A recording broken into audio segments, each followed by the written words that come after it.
जय माँ गंगाड़ा दुर्गा, जय श्री भैरवनाथ जी, जय श्री बद्री केदार सत्संग हॉल।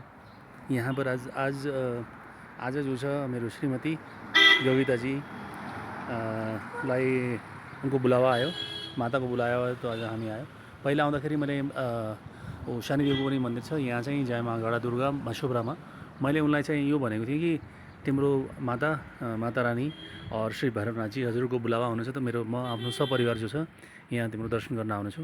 त आज चाहिँ नि 2 जुन 2026 का दिनमा यहाँ उनीहरूलाई लिएर मतलब आफ्नो श्रीमतीलाई लिएर यहाँ आउनु पाउँदाखेरि म एकदमै खुसी छु।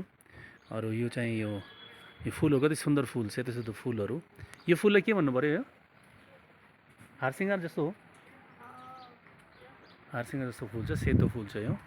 जङ्गली फुल, जङ्गली गुलाब जस्तो पनि लागेको छ। यता चाहिँ श्री राधाकृष्ण मन्दिर रहेछ, शिव मन्दिर रहेछ, अनि चाहिँ यहाँ हनुमानजीको त्यो पताका छ। रुद्र मतलब 11वां अवतार भन्छन् हनुमानजी। अब शिवजीको 11वां अवतार अरे रुद्रजी। लाए सञ्जीवन लखनजी आए श्री रघुवीर हर्षुरलाई पताका जो झन्डा फहराइरहेछ। यहाँ चाहिँ देवदारका रुखहरू, देवदार चाहिँ अब मेरो छोराछोरीले पनि यही उचाइ पाओस्, यो गहराई, समझको गहराई र यो रुखहरूको जस्तो उचाइ, आसमानको उचाइ पाओस्, सूर्य जस्तो दमकुन छोराछोरीहरू, अरू नातापाताहरू, सखी सम्बन्धीहरू सबैलाई चाहिँ राम्रो होस् भन्ने चाहिँ यो कामना छ।